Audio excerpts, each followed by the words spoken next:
सबको पता है जयराम जी की से खुन्नस है हमें जो अपने आप पे गुमान है, बल्कि बदगुमानी मैं कहूंगा, कि हम लोगों को समझा सकते हैं, हम लोगों को बदल सकते हैं, ये गलत फहमी है।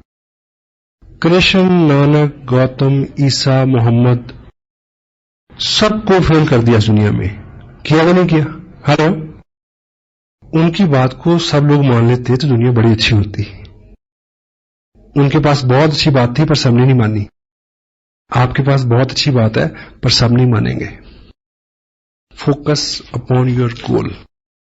क्या करने से क्या होगा यह जानना जरूरी है। प्रश्न तो दूसरे तो क्या, अपने ही प्रश्न इतने हैं कि आदमी आंसर नहीं कर सकता। Action supersede everything.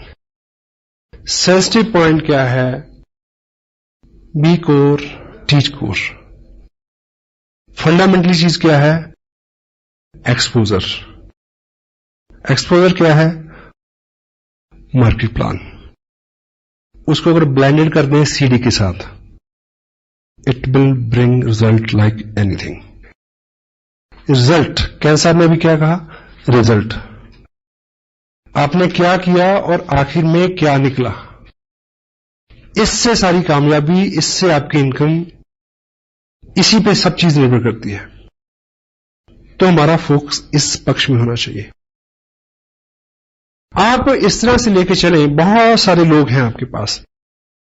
एक उदाहरण आप ये लें, सपोज करिए कि मान लीजिए चाइना की जो आर्मी है, उन्होंने इंडिया में जो बाटा कंपनी का जो फैक्ट्री है, जहां पे बाटा को उन्होंने ऑर्डर दिया कि हमें अपने जवानों के लिए 2000 शूज चाहिए, लेकिन सारे 8 नंबर के होने चाहिए।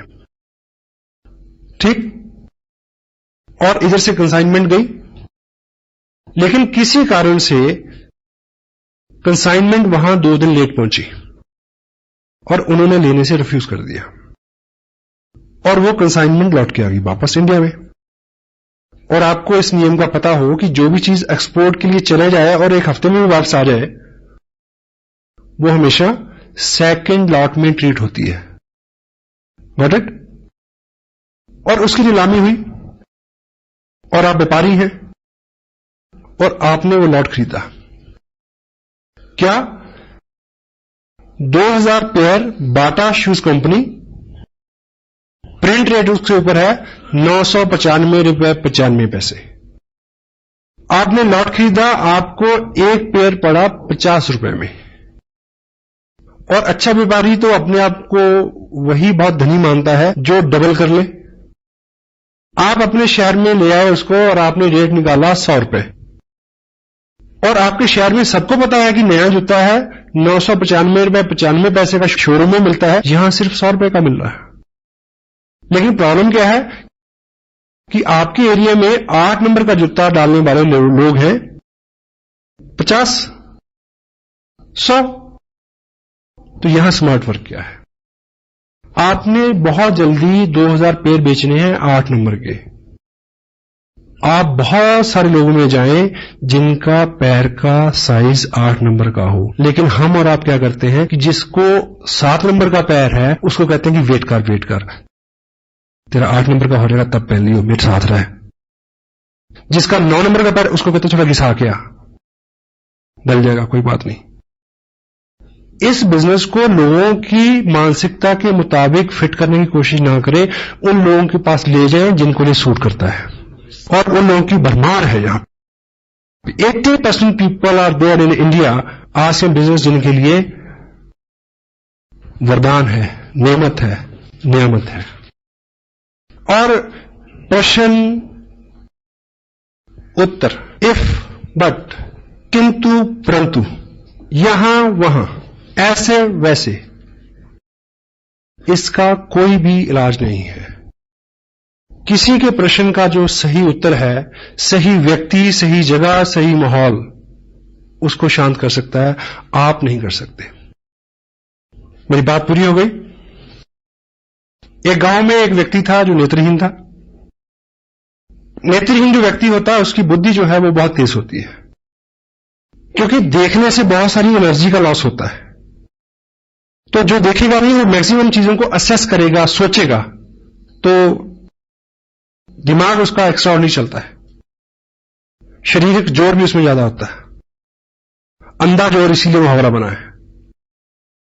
तो वो उस गांव में पिछले 25 साल से लोगों के साथ रोज बातचीत होती थी, बहस होती थी, तर्क वितर्क होता था। किस बात पे? लोग कहते थे कि प्रकाश है, वो क्या कहता था? अंधेरा है, प्रकाश नहीं है। 25 साल बीत गए और समटाइम कोई चीज गलत भी हो, जब आप पूरे विश्वास से बोलते हैं, वो व्यक्ति इतना प्रवीण हो गया तर्क वितर्क में, वो नेत्रहीन व्यक्ति, समटाइम वो उतने तार्किक ढंग से कहता कि प्रकाश नहीं है, जो आंखों वाले थे उनको भी वहम हो जाता कि चेक कर लो सच में रोशनी है क्या। समटाइम वो उसको हरा देते। तो ये बहुत पेचीदा मसला था उस गांव का, समाधान नहीं मिल रहा था इसका। तो एक बार ऐसा हुआ कि गांव के पास जंगल में किसी महात्मा ने अपना आश्रम बनाया, समाधस्थ हुए वो वहां पे। तो लोगों को लगा कि ये कुछ पहुंचे हुए, ये महात्मा बुद्ध से रिलेटेड है स्टोरी, महात्मा बुद्ध थे। तो उनको लगा कि शायद ये जो योगी पुरुष है, शायद ये इसका आंसर कर दे। तो वो सब इकट्ठे हो गए, गांव के लोग उस व्यक्ति को लेके वहां गए, ये सोच के कि आज 6-8 घंटे का मनोरंजन होगा, तर्क वितर्क कुतर्क सारे, बहुत सारी बहस बयान होंगे, बड़ा मजा आएगा, और वो महात्मा देखो कैसे सोल्यूशन निकालते हैं इस बात का।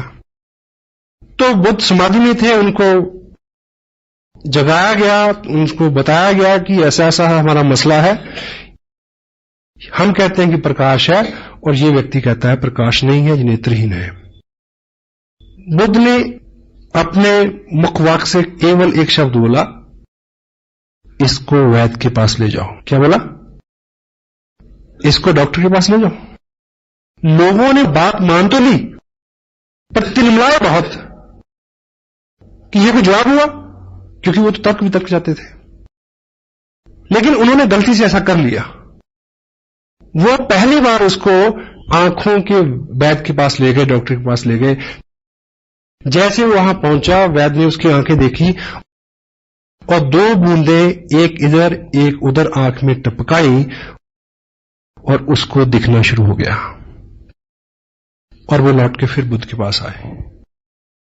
वो नेत्रहीन व्यक्ति ये बोलता है कि महाराज, 25 साल से ये लोग मेरे साथ केवल बहस कर रहे हैं, तर्क कुतर्क वितर्क। इन्होंने 25 साल में ये काम नहीं किया जो आपके कहने पे हुआ आज। अगर ये काम ये 25 साल पहले किया होता तो मैं 25 साल से एक तो इस रोशन जहां को एंजॉय कर रहा होता, और दूसरा मैं अब तक अंधेरे का प्रचार नहीं कर रहा होता। तो क्रक्स ये है, जो लोग कहते हैं कि अंधेरा है, जो लोग कहते हैं कि नहीं चलता, उनके साथ बहस मत करो, उनको वैद्य के पास ले जाओ।